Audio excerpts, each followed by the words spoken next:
Andrea, your first question is on housing. Would you have supported the city if yes? And if so, do you think it goes far enough in addressing the crisis for affordable housing? Hi everyone, very excited to be here with you all. Thank you all for being here. To answer your question, I have been vocally supportive of City of Yes. I think it's the first step in addressing our housing crisis. And I know that many communities are reluctant and fearful of development and change. But I think this is a good first step in showing how we can accommodate growth in a sustainable way. And I think there's a lot of other ways that we can continue to build affordable housing. The universal affordability preference is gonna create 10 times more affordable housing than MIH did, and that's one of the biggest reasons why I was very supportive of it. And like I said, I think we need to do more, but it's a great first step. And in the council, I'll be looking at plans to build units that are contextually appropriate and also accommodate sustainable growth in our community. Okay, Aya? Andrea, the New York City school system is widely known as the most segregated school system in the entire country, contributing to huge disparities in educational outcomes and lives. What steps would you take to help address this issue?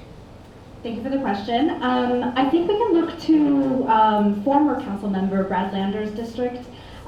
He did a lot of effective interventions at desegregating public schools. I think it needs to, the first step is also fully funding them. A lot of students don't have access to quality education, but also having culturally responsive education, bicultural education, and those are just one of the first steps. But I'll also be looking at this issue more aggressively over the course of my campaign, so I invite you all to join me in that. Next question is about e-bikes, which have created a bit of a complicated and sometimes dangerous street environment for pedestrians. What are some meaningful improvements you could do as council member to make folks feel a little bit safer when they're crossing the streets? Great. My commitment to safety definitely extends to street safety. I'm sure none of us are immune to incidences that might happen on our streets. I'm especially supportive of traffic calming measures. Okay, sorry. I'm especially supportive of traffic calming measures to prevent street safety or to preempt street accidents from happening. So I'm looking at different kinds of methods that are tried and true. Rumble strips are one of them, right? So our streets can be repaved in order to slow down e-bikes and cyclists. That's what groove streets on the pavement.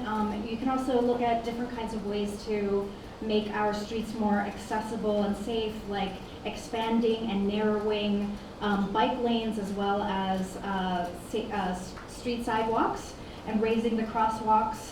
I, as council member, would look at a pretty comprehensive ways to improve our street safety, looking at hotspots that are especially dangerous and using that as a method.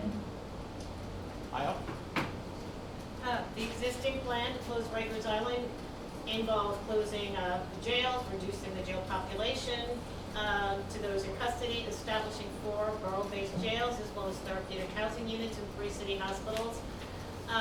Would implementing this plan be a priority for you? And if so, as a city council person, what would you do with this plan to help make it a success and to improve it, change it? Sure, I think we need to stay the course with what was proposed a couple speakers ago and a couple mayoralships ago. We need to stay the course. We need to close Rikers. It's a stain on our city. It's a stain on our country. And this plan was really hard fought.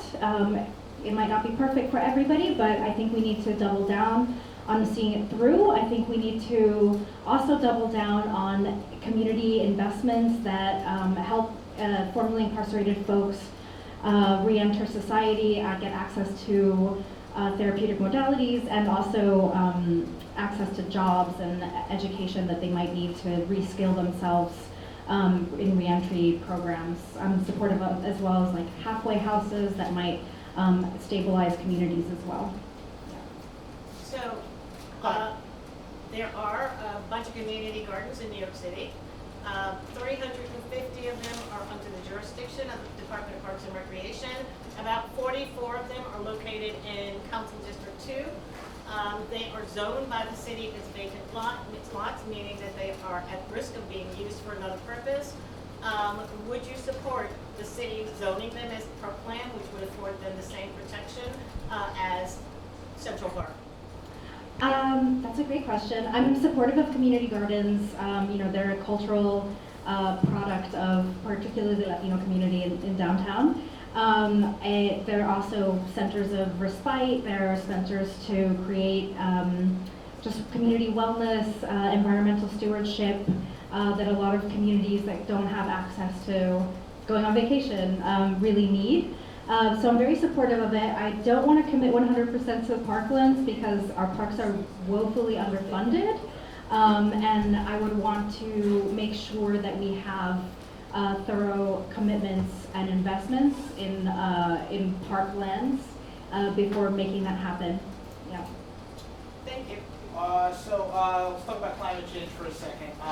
Given that the district was very much underwater during Superstorm Sandy, what additional protections would you propose to mitigate flooding for storms like that, which are likely to get increase over time? Sure, I think there's some immediate things we can do and some longer term things. I believe we need to look at our parallel conveyance systems or our sewage systems and figure out particularly where are hot spots that might flood a lot. We also can look at other kind of solutions that hit a few different things like bioswales, right? We're talking about street safety, things that will absorb water more immediately. I would like to see that in like daylighted areas. And just taking a more comprehensive look at environmental protection, but I'm also supportive of overall transitioning of our economy and the way we build. I'm especially supportive of energy cooperatives and controlling the cost of public utilities of energies of Con Edison and that sort of thing. So, yeah. So next 45 seconds. Okay, rapid fire. Sure. Okay. Should police reform include reducing the overall police budget? Yes or no? Okay, that's not an answer. Do you support increasing the cap for licenses for street vendors in New York City? I do. Okay, do you believe the city should adopt a more aggressive climate action plan? I do. Should New York City increase its investments in renewable energy? I do. Okay, should the city increase taxes on high income earners to fund social services? Should the city do that? Should the city increase taxes on high income yes. earners? Okay. Hard for us to do that since we can't levy our own taxes. Okay, but there, yes or no? Sorry. Okay. Do you support the city's effort to end solitary confinement in jails? 100%. Tell me when we're down to 1 minute. I'm going to keep going until she's at that point. Okay. You don't have more questions? I actually have. What was the answer to question one? I actually have a. Okay. Yep. Yeah. Should Can you police repeat reform? question one? Sorry. I can. Should police reform include reducing the overall police budget? Not an No. answer still. Okay, that's the answer. No, not now. Later, Okay. yes. Later, yes. Do you support expanding the New York City's paid sick leave law to cover more workers? Yes. Tell me when I'm at 1. You're at 1 minute 30. Okay. 1 minute 19. 1 minute 19. Do you support measures to address racial disparities in health outcomes? If you don't know the answer to that. Absolutely, yes. Okay. Yeah. You're closing That's 1 close minute. enough. Feel free to close. Okay. One more minute. Okay, great. So thanks all again. I just wanted to thank you for hearing me out. As you all know, I'm a community leader with a proven track record. I've worked to make this district more affordable, more inclusive, to have more opportunities and access for all of our communities. This is an extremely diverse neighborhood. And as Mike said, I'm a daughter of immigrants.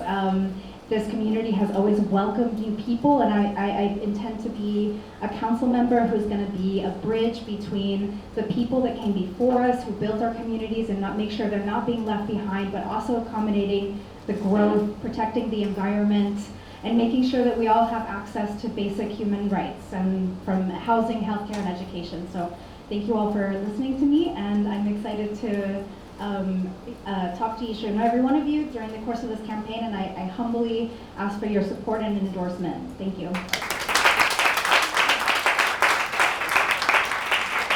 Thank you very much, Andrea Gordillo. We're gonna give a second for folks to readjust and bring in our next candidate. Next candidate for District 2 is, yeah, please, if you don't have a seat already, please grab a seat now. The next candidate for District 2 is Anthony Weiner. Anthony Weiner is a former New York City Council member and 7th Congress member. And we're going to get right into it. 10 minutes for questions. Blue means 1 minute. Yellow means 30 seconds. Pink means you're done. First question is on housing. So, would you have supported the city of yes?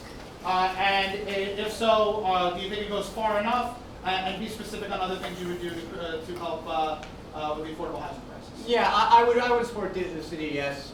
It doesn't do a heck of a lot, 8,000 units over 10 years, whatever it is. It doesn't do much to increase the amount of housing in Manhattan or increase the amount of housing probably in the city. However, I do believe that the idea that the zoning text should keep up with changes in the way they do things. But I think that ultimately the main difference that I would bring to the conversation is while the notion of saying every new unit of housing should be 100% affordable, the way I look at this problem is whatever gets us the most affordable units in the aggregate is what we should do. And not only for the very poorest New Yorkers, but also for the middle class. The problem we have in the city right now is not only that there's an overall affordability problem, there's also no longer a ladder of housing. There's no longer public housing, which we have a lot of in my council district, was not intended to be a generational place. It was intended to be something that got people started, and then next you had a program like, say, the Nehemiah program, that was a church-based program that built housing for the next rung. And then a middle class, perhaps you had an opportunity to get a Mitchell Lama apartment, or then perhaps you then got, there were programs to make it possible, forgive me for not making eye contact, maybe you got money, programs to help you get a mortgage for your first home. We have stopped thinking like that. We have stopped thinking, we start thinking too small. There's a place to develop housing, and we have this very short-sighted fight. 100% affordable, or 80% affordable, or 80-20. What we really should be thinking about is how we create housing opportunities that allow people to rise into the middle class. Ultimately, New York City is the capital of the middle class for those that are struggling to make it into the middle class, and those that are there making it more affordable. You might want to make your answers a little shorter, if possible, only because you only have 10 minutes. I only I know you want- have a lot to say, No. but here's your second question, and you have 10 minutes altogether. If we're Okay, right. all right. So the New York City school system is widely known as the most segregated school system in the country, contributing to huge disparities in educational outcomes and lives. What steps would you take to help address this issue? Yeah, the problem with segregation, my mom was a school teacher for 32 years. I went to public schools my whole life. The problem with desegregating the schools is you have 75 to 80% of people of color. It's very hard to desegregate because the problem that we have right now is that too many middle-class aspirational families are leaving the system. So I have two basic kind of structural things that I think about for this. One, the way you benefit all students is by having better teachers that stay in the system longer and gain more experience and have a career ladder. When my mother, Frances Weiner, math teacher, was a math teacher for 32 years, her generation, and I don't see anyone here that's old enough to remember this, okay, except that young lady in the back, you right here. Women of that generation could be nurses, they could be secretaries, or they can be teachers. As a result, women like Fran Weiner, who had a master's in finance, went into teaching, was a math teacher for 32 years. To this day, people stop me on the train and said, I had Mrs. Weiner for math. It was the best thing that ever happened to me. Right now, women going into the workforce, and men for that matter, but women going into the workforce, teaching has to compete for their services. And we can't have the same model that we used to have, which is we don't pay you very much, but you get your summers off and you have a nice pension, nice health care. We have to have a real career ladder. And I'm going to say something else, and this is controversial, I know. We should incentivize high-quality teachers to go to the worst-performing schools. Right now, the straight seniority system, which I think is very valuable, gives teachers the opportunity to go migrate to the better schools. My mom did it, okay? We have to put some more money in the kitty, more ability, even Uber rides, if that's what it takes, to get the higher-quality teachers to go teach the poorest kids. and the kids that have the greatest challenge. Very nice. Next question. No, we're good. Next question is on e-bikes, which have created a complicated and sometimes dangerous street environment for pedestrians. What steps would you take as a council We member? have chaos on the roads. We had a system that didn't quite work. We had 100% catering to automobiles, the most polluting, least efficient way. So we said, let's have some bike lanes. Then we had less segregated bike lanes. All of these were smart uses of public resources, I believe. Nobody in this race, and I'll take out my city bike app right now and I'll stand on this statement. No one in this race, or maybe in the whole city, uses bikes more than I drove in the freezing weather here on my bike. However, the expansion of deliveristas on e-bikes that now go 40 miles an hour, people going in the wrong direction, and it's chaos on the roads. And I hold accountable, not so much the person delivering the Chinese food, as the companies that are hiring them and making it impossible for them to earn a living unless they're knocking us over in the crosswalk. So I think we need to have a place of accountability, and it has to start with those apps. You can say all you want, I want the police to arrest every deliverista. The other thing is, we have a law in this city, you've got to wear a vest with who you're delivering for on the back. If you're delivering for one of the apps, you've got to wear one of those as well, so at least we can hold someone civilly responsible if nothing else. The existing plan to close Rikers Island involves a bunch of stuff: reducing the population, establishing borough-based jails and therapeutic units in some hospitals. Would this be a priority for you as a member of City Council? And what would you do within your power to try to make this a success? And is there anything that you would do to approve it or change it? Here, the aspiration to move jails closer to where human beings are, where people are, makes a lot of sense to me. Closing down Rikers makes a lot of sense to me. However, I will say this, a program that is supposed to be completed in a year and a half, and it hasn't even started yet, means it's essentially back at the drawing board. I reserve the right as a city council member to make changes to that thing. It has been stalled to this point, to the point that the price is now 70% higher, and the Adams administration has done nothing to implement it. So since I'm going to be walking in the door with basically at ground zero, at the 0 point, I reserve the right to make changes. Climate change. We have a district that was almost entirely flooded during Superstorm Sandy. What are some of the steps that you would take as a council member to mitigate that flooding? Look, I think that while I might have made different decisions about what's going on in District 2, I support the idea of trying to fortify our shoreline. Look, I do believe at the end of the day that part of the I'm really concerned about the way we did this congestion pricing thing. This congestion pricing, it took a 30% increase in traffic and gave it to the poorest, most vulnerable New Yorkers, the people right along the FDR Drive in public housing. We gave all that money, not to the taxpayers, but to the MTA. I will eat this chair if you can name 3 members of the MTA board. They're accountable to no one, and yet we're dumping all this money on them. What we should have done is raise the gas tax. Raise the gas tax. I have no problem with user fees for our public roads. No problem at all. But I do have a problem of taking all that money, giving it to an unelected board that was created by the state legislature, that our mayor doesn't even have a majority votes on, and say, let's just hope for the best. When I get on the M15 bus, and I get on and pay my fare, 4 people get on behind me that don't pay. When I get on the train, 3 people get on me that don't pay. If they can't even collect the existing tolls, I don't understand why you think that creating a mechanism that public housing residents have a 30% increase and a 20%, according to the EAS, a 20% increase in asthma rates because of this plan. So I don't believe that that's the way to deal with climate change. A little bit of climate. So there are a bunch of community gardens in New York City, 350, and they're under many agencies, but 350 are under the jurisdiction of Parks and Recreation. They are zoned by the city as vacant lots, which means they can be used for another purpose at any moment. Do you support zoning these community gardens as parkland, which would provide them with state protection the same as Central Park?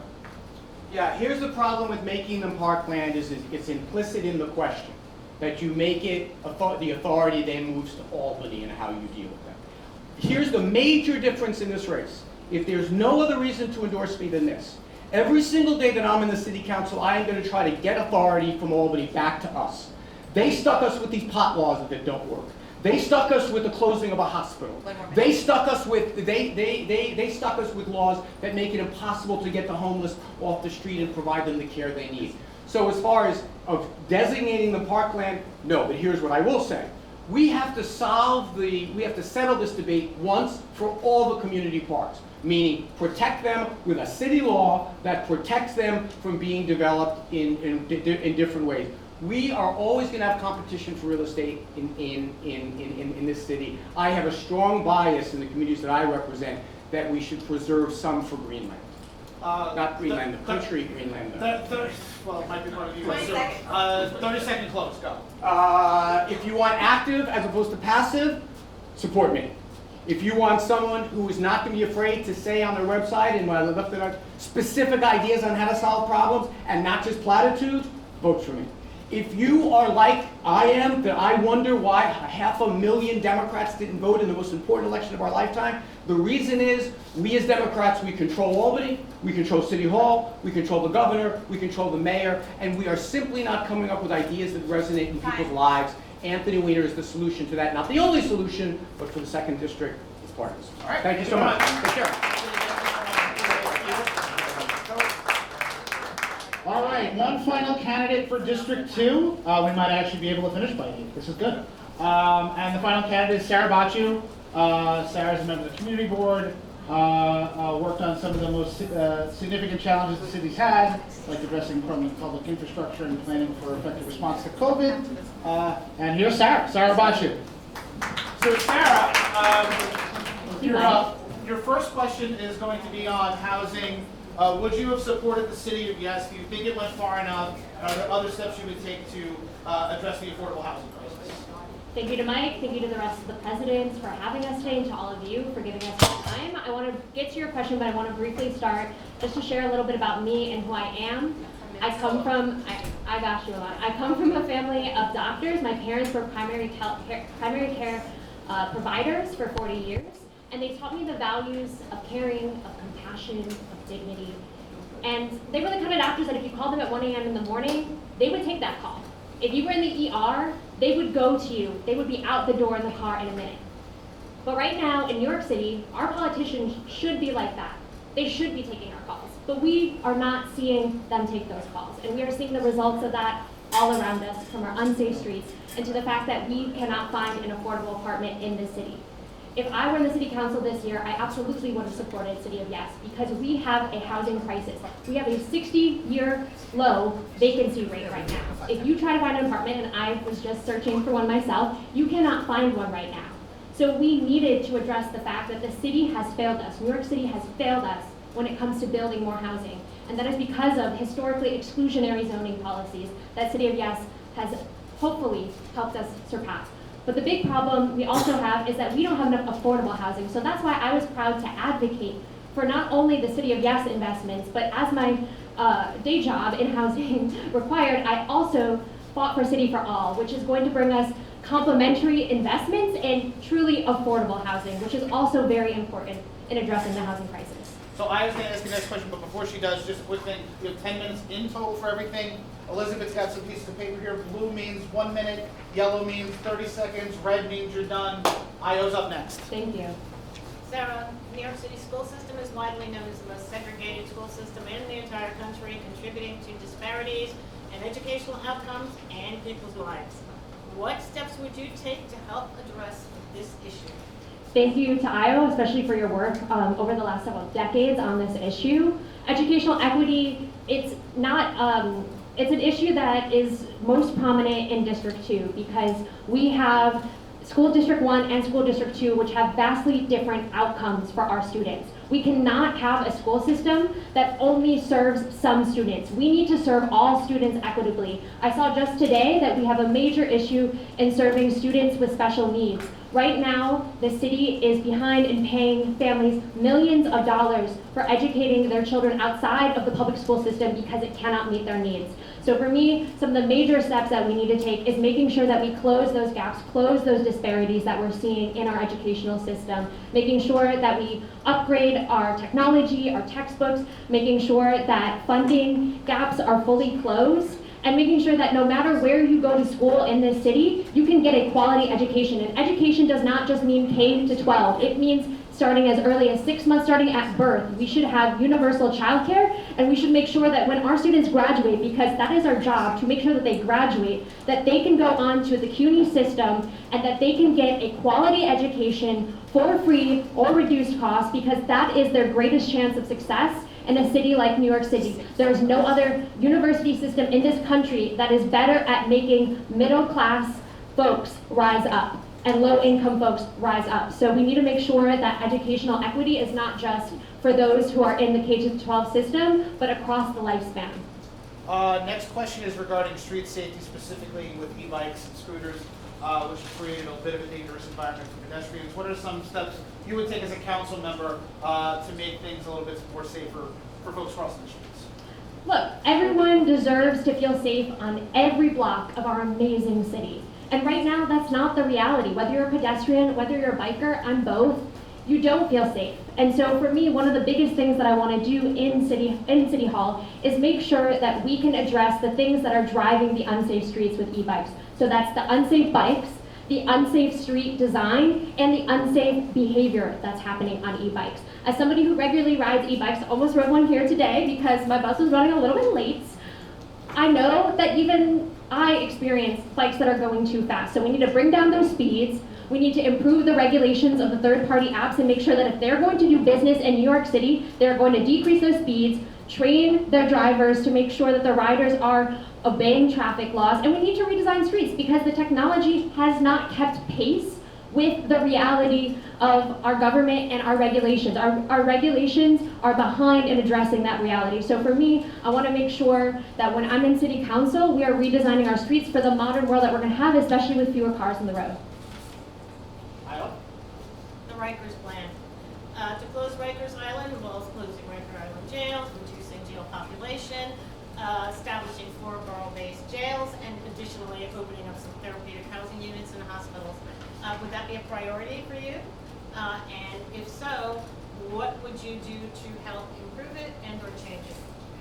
Right now, we have a justice system that is not delivering justice. The folks that have gone to Rikers Island historically are folks who have been accused of crimes and not yet convicted, yet the experience that they've had has been uncomparable to anything we see in any other facility where folks have not yet been tried for their alleged crime. And so for me, one of the biggest priorities is making sure that we fully carry out the plan to close Rikers and make the investments that we need to see to ensure that the city is safer. That's investments in those smaller community-based facilities, absolutely, because we know that the Rikers Island design is not safe for the people that work there, it's not safe for the people that are held there, it's also very isolated and very far for both the workers and family members of those being held there to travel to. So we need community-based facilities, we need complementary investments in the things that actually prevent crime. We talked about housing earlier, that's one of them. We talked about educational equity, that's another investment that we need to be making, that we're just not making at the level we need to actually prevent crime in the long term. So absolutely, that is a priority for me. We all deserve to feel safe in our amazing city,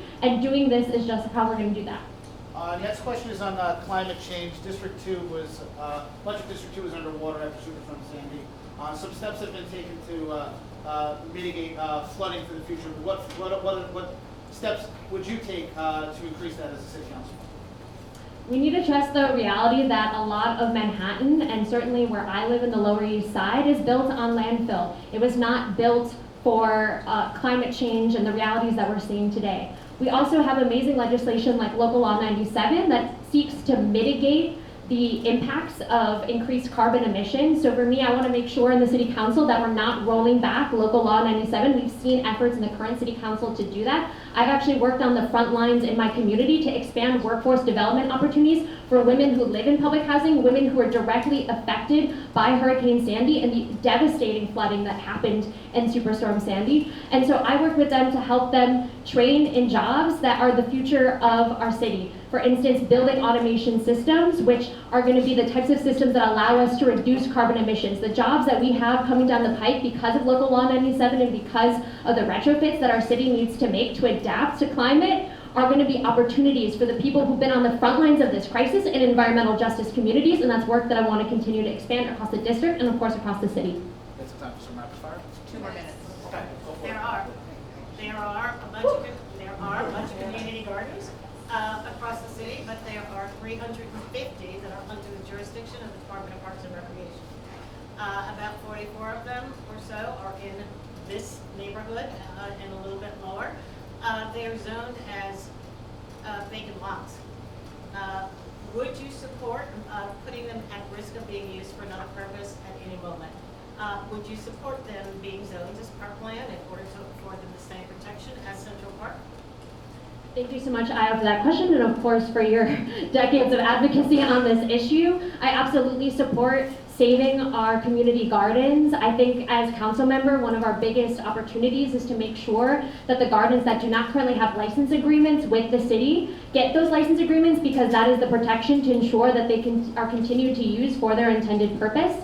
And we need to understand that we have a lot of priorities in the city. Housing, of course, is one of them, safe streets, all of the issues that we've been talking about today, but green spaces are equally as important. As somebody who has worked directly in my community gardens to provide programming directly to the community in the Lower East Side, I know that they're an asset that we need to protect for now and for generations to come. All right, 50-second close, go for it. I don't know, I gotta close. Well, thank you so much to everyone for coming here and for hearing me out. For me, this is a fight about making sure that our city cares about us again. Right now, very few of us feel safe walking the streets. Very few of us can find a home that's affordable to us or to other folks that we know. And what good is a neighborhood if you cannot afford anything in that neighborhood anymore? If the people that you love and that are part of your family can no longer live there anymore. So for me, I see my job as your next council member to make sure that we have a community we are proud of, a community that we can feel supported in, and that we are proud to call home, and that we feel our city is looking out for us. So I hope that you'll endorse me. I hope that I'll get your support. And of course, I'm here if you ever need any follow-up questions. I would love to talk to you. Thank you very much, Sarah.